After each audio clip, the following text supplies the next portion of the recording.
the system depends on competition among the subunits to achieve this cooperative outcome. And so my hypothesis is that all collective intelligences work this way. We're all bound together by cognitive glues, such as bioelectricity, that are in some way mathematically analogous to the price system. I think there's one way to do this. It's this basic abstract economic system. What justifies calling this, I think, a collective intelligence is a shared model perspective.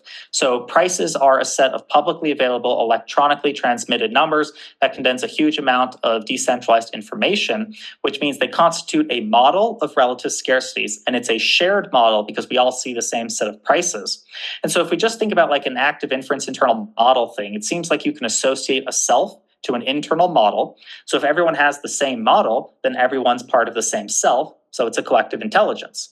And what this enables to happen, because everyone's sharing the same model, is everyone perceives the predictions in an active inference sense, so the expected perceptions and planned behaviors of everyone else, which makes it very easy to figure out how to achieve your goals while not interfering with, and therefore being interfered with by, other people's goals. All of the facts necessary to coordinate people across space and time are things that some individual is aware of. Maybe it's someone, a worker on the ground, or a CEO high up in the company, but everyone has some piece of the puzzle, and they incorporate that piece of the puzzle into their plans because that's what people do. They take their information and they plan on that basis.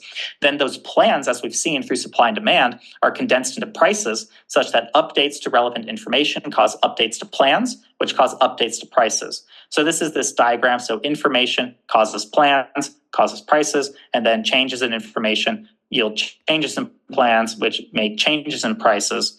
And so then all people have to do, rather than having to think, how do I make my information congruent with Mike's, or how do I make my plan congruent with his?